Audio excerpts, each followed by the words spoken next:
detrás del espejo. Hoy quiero contarles en los próximos minutos la historia de esto que estamos viendo en pleno 2015 y que se llama Boulevard del Ejército. Boulevard del Ejército Nacional. El Boulevard del Ejército Nacional tal como lo conocemos ahora, con este congestionamiento de vehículos, con la cantidad de gente desplazándose a lo largo de sus 9 kilómetros de trayectoria, con un sistema de buses articulados al centro, no nació de esta manera. En 1940, el aeropuerto de Ilopango se convierte en aeropuerto internacional al recibir los primeros vuelos de líneas aéreas internacionales, KLM, Pan American, nuestra línea aérea, TACA, en aquella época.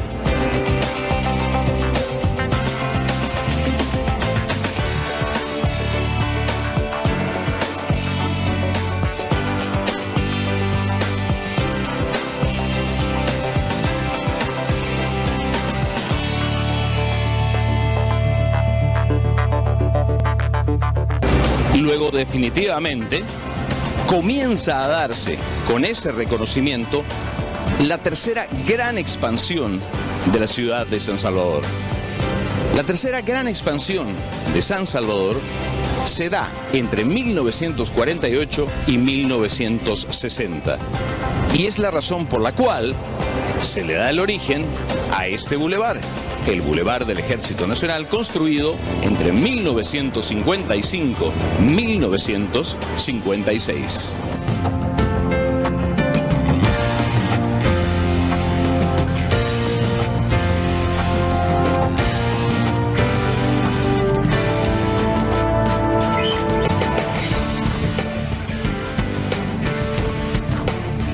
El Salvador se consolidaba como nación y San Salvador, ya en su ubicación actual, como su capital.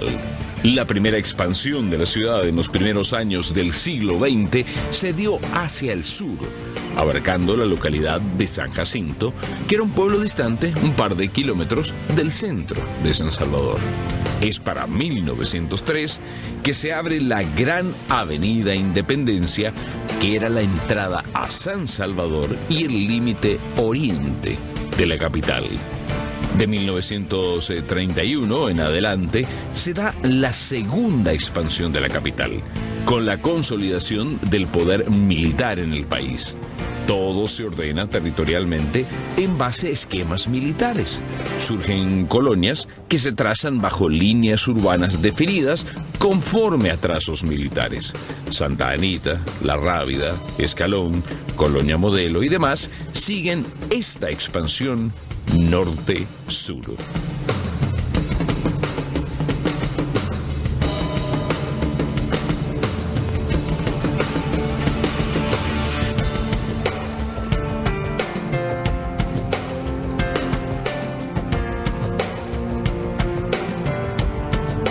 Pero para 1979, en el gobierno ya del último de los presidentes militares, del general Carlos Humberto Romero, se determina, y con la ayuda japonesa que había entrado, que el aeropuerto internacional ya no iba a ser Ilopango. ¿Por qué? Porque su pista no podía crecer para ningún lado, sino que debe de construirse un nuevo aeropuerto que a la postre sería el que hoy tenemos como Aeropuerto Internacional de Comalapa, Aeropuerto Monseñor Romero, que adquiere la categoría de internacional. Ilopango queda única y exclusivamente para vuelos de taxis aéreos y posteriormente para convertirse en una base militar.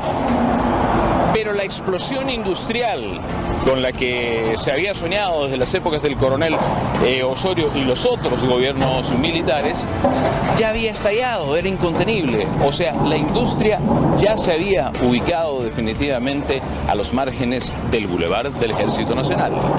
En esta tercera expansión de San Salvador predominan las circunstancias del crecimiento económico acelerado del país, dadas las condiciones ventajosas del comercio del café que produjo una oleada de crecimiento urbano. Al ser el aeropuerto de Ilopango un aeropuerto internacional considerado el más moderno de Centroamérica, que los visitantes e inversores accedieran a la capital a través de la antigua carretera panamericana de 2 carriles con tramos de pavimento y otros de tierra, no iba muy de acuerdo con los ideales de los presidentes militares de la época. Así que esto marca la construcción de los 9 kilómetros del Boulevard del Ejército Nacional. Perseguía ese objetivo: mostrar al recién llegado la imagen de modernidad y crecimiento económico que El Salvador tenía. Pero además tenía 2 intenciones sucintas. La primera, generar una nueva expansión industrial a su alrededor. Era un hecho que las industrias, mayormente artesanales, tenían todas sus ubicaciones en el centro de San Salvador, que ya se encontraba saturado. Además de eso, los gobiernos de la época preveían un incremento en la producción industrial en serie al bajar los precios del café, lo que sucedió en efecto a finales de los 70s, y debía tener el país una nueva fuente de producción. Pero de buenas a primeras, el Boulevard no llamó la atención para esta expansión industrial. La segunda intención era generar un nuevo corredor Oriente-Sur para el café, el principal producto de entrada de divisas del país, cuando aún no nos dedicábamos a exportar gente. Que el café entrara de Oriente y pudiera dirigirse a los grandes descampados de nuestra zona costera era altamente beneficioso para los productores, muchos de los cuales eran los mismísimos gobernantes militares de la época. Y así, el Boulevard del Ejército Nacional termina cumpliendo una función para la cual no fue diseñado: la de albergar la pujante población de la zona oriente del área metropolitana de San Salvador, con una notoria tendencia a que las pequeñas vías que existían en los 50s en esta zona, Soyapango, Ilopango, San Martín, pasaran a convertirse en virtuales y muy pobladas zonas dormitorio de la ciudad capital.